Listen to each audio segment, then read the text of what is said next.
Imagine having someone that you can always run to whenever you needed money, and they are always available to give you anything you want. But one rule: you are not allowed to step into their house with your shoes. In today's story, we will uncover the chilling story of Etienne, the wealthy woman who forbids shoes in her home, and the twisted deal she made to get everything she ever wanted. Long before Etienne became the wealthiest woman in Ayetoro village, she was nothing more than an ordinary farmer's wife, struggling to make ends meet. Her life was filled with hardship, poverty, and sorrow. Her husband had died young, leaving Etienne alone with their only child, a sickly boy named Udo. Udo was the light of her life, but tragedy struck when he fell very ill. Etienne had no money to take him to the city for proper medical care. She watched helplessly as he withered away day by day. One fateful evening, as the sun set behind the dusty fields, Udo took his last breath in his mother's arms. The pain of losing her child was more than she could bear. Why would this happen to me? First my husband, then my son. Why is poverty cruel to me? She cried bitterly. The pain was too much to bear that it changed her. Her heart was hardened, and she swore to never let poverty control her life again. She would do anything to escape the harsh reality of poverty. Desperate and grief-stricken, Etienne turned to the dark and dangerous path. She sought out a man people whispered about, an old man known for granting unimaginable wealth, but always at a very high cost. His name was Baba Olutunji, and it was said that once you made a deal with him, there was no turning back. If I was rich, my husband and son would not have died, she said, consoling herself. Etienne, overwhelmed by her loss and grief, made the journey to the hidden shrine deep in the forest. When she arrived, Baba Olutunji sat waiting for her. "You have come to get wealth?" he asked. "Yes," Etienne replied, her voice barely above a whisper. Baba Olutunji smiled. "Wealth, my daughter, comes with sacrifice. Are you willing to do whatever it takes?" Etienne nodded, not caring what the cost was, as long as she could escape the crushing poverty that had claimed her son's life. Baba Olutunji's conditions were simple, yet horrifying. "In exchange for wealth and prosperity, my daughter, you must open your house to everyone. You must be generous and give to anyone that comes to your house to ask for help. But everyone who enters your home must be barefoot," Baba Olutunji said. "When they walk into your house barefoot, you will be able to take their destiny and good fortune and add to yours." "Yes, Baba," Etienne responded. "Beware, my daughter," he warned. "If anyone enters your home with their shoes on, the spirit will be very angry. Your wealth will vanish." The old man explained. Without hesitation, Etienne agreed. Soon after Etienne left the Baba, everything changed. Her once barren land flourished. Crops grew taller and greener than anyone had ever seen. She opened a small shop in the market, but the shop quickly became a thriving business. Over time, she bought more land, more stores, and within a few years, Etienne was the wealthiest woman in Ayetoro village. Her name was on everyone's lips.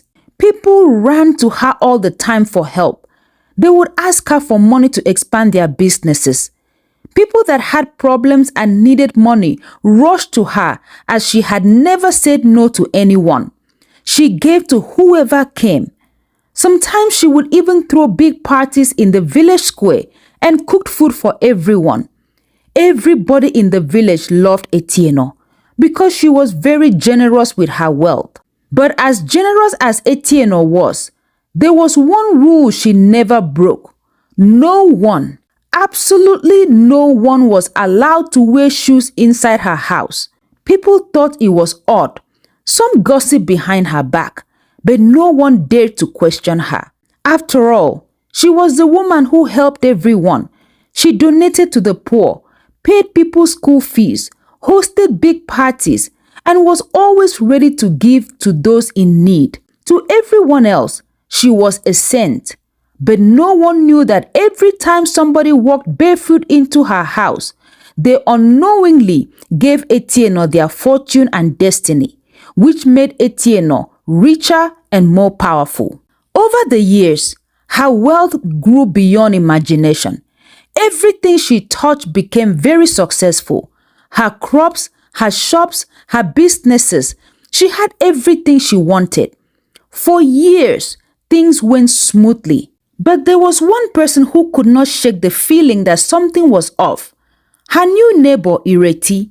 Ireti had fallen on hard times, struggling to keep her tailoring shop business open. She had visited Etienne's home countless times, seeking help, and Etienne had always given her the money to expand her sewing business. But Ireti noticed something strange. Every time she visited and received money, her luck seemed to get worse. Her clients stopped coming. Her business was going down.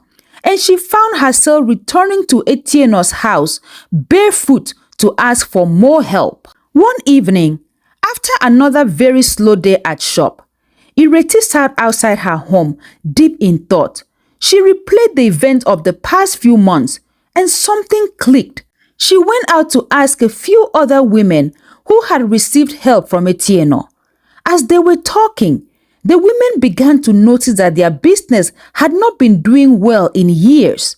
As a matter of fact, it had done worse over the years, especially after receiving help from Etienne. It wasn't just Ireti. Many people who had once been successful were now struggling. All of them regularly visited Etienne's home. Determined to uncover the truth, Ireti decided to confront Etienne. A few days later, Etienne invited Ireti over to her house, and Ireti intentionally broke the rule. She stepped into the house wearing her shoes. She sat down waiting for Etienne to come to the parlor. When Etienne approached Ireti and saw her with her shoes, Etienne's face twisted in horror.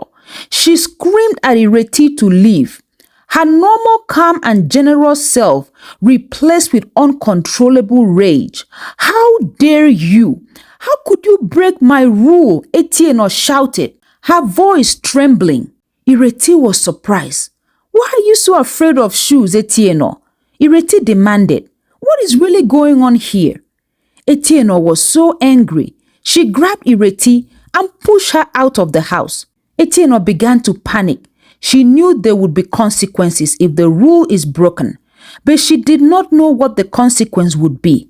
At first, everything seemed quiet and normal, but a week after, Etienne's shop, her most successful business, caught fire and burned to the ground at night.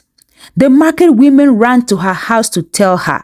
She rushed to the market and saw her burned down store. She cried bitterly because all her goods were gone.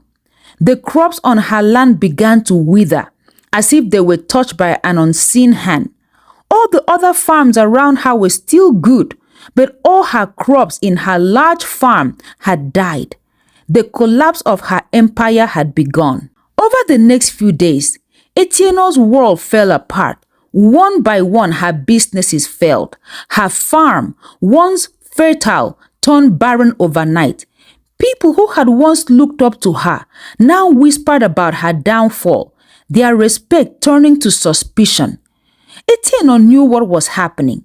The deal she had made with Baba Olutunji was unraveling. Her wealth, built on the stolen destinies of others, was being taken away. She began to sell things from her house, one after another, till the house was empty, trying to restart the business, but nothing was working. One day, after selling everything in her house, she went out, only to come back and see her neighbor screaming outside for help. Etienne's house had caught on fire. Everything that was left was gone. She had just sold everything in the house, trying to use the money to restart the business. That money was gone. Everything that was left inside the house was destroyed in the fire. Etieno collapsed to the ground. She cried bitterly. Some of the villagers felt sorry for her, while some blamed her for her mishaps. She brought this on herself. She deserved whatever she get, they said. They all refused to help her. With her house burnt down and her businesses failed, Etieno became homeless. Desperate and with nowhere else to turn to, she went back to the forest to find Baba Olutunji. I told you, my daughter, never to allow anyone to wear shoes in your house, but you broke the rule. Before Etieno could even explain what happened, Baba told her there was no turning back. You have to give back everything the spirit gave to you. Baba said. Etieno begged for help, but there was nothing Baba Olutunji could do to help her. She lost everything, the wealth, businesses, and the respect of the villagers. People noticed that their businesses were doing better now that Etieno is out of the way. The villagers became very successful in their businesses. Ireti and the other women decided to confront Etieno. She had lost everything, so she decided to confess. She knelt down to beg and apologize to the women. I was driven by poverty. I had lost my husband and only child because I had no money. The pain and hurt drove me to get money at all costs. I am so sorry, my friends. She begged. You are a very wicked person, one woman said. We all face poverty and hardship, but we don't try to use other people to make ourselves rich. Some of the women walked away from Etieno in anger. She felt so hopeless. She had lost everything and went right back to where she was before the wealth. She became an outcast in the village. Nobody talked to her or came near her. No one wanted to help her. She became a mockery in the village. The villagers laughed at her and gossiped about her wherever she went to. She moved into a small hut with an old woman who was willing to accommodate her. She had lost everything. Etieno cried day and night. The old woman she lived with was the only companion she had. She comforted Etieno every time and encouraged her. Everything is not lost, my daughter. What about your farm? The old woman asked. I have nothing left in my farm. Everything died. Etieno answered. The old woman responded, but you still have the land, so you can start there. Etieno was so hopeless. She used to live a good life and had everything she wanted, but now she lived in a tiny hut with no money and no food. I can come with you and help you, the old woman said. Etieno was very grateful for the old woman's comfort and help. A few days later, Etieno and the old woman started working in the farm. She put in all her effort to work hard. Months later, her farm produced lots of fruit and vegetable. Some people were scared to buy from her. She struggled at first to sell her produce, but she did not quit. She kept working, and in no time, though some people still did not want to buy from her, she had more buyers. Slowly, Etieno began to rebuild her wealth, this time without any powers, but hard work and support from the old woman. She opened a small shop again in the market and started selling her produce there. A lot of women were still scared to ask her for help or collect gifts from her, as they did not want to exchange their luck and destiny. Though Etieno had repented, that stigma stayed with her for a very long time. Etieno was grateful to the old woman's support and encouragement. They worked on the farm together. Her shop became successful, and she still lived with the old woman in the little hut. Dear viewers, sometimes the things we want the most come at a price we cannot afford to pay. Etieno thought she could escape her past, but in the end, it caught up to her. This story reminds us that there are no shortcuts in life. Beware of the deals you make, because the consequences may haunt you forever. I hope you enjoyed this story. Thank you so much for watching, and click on the link to watch more interesting stories. See you in the next story. Bye.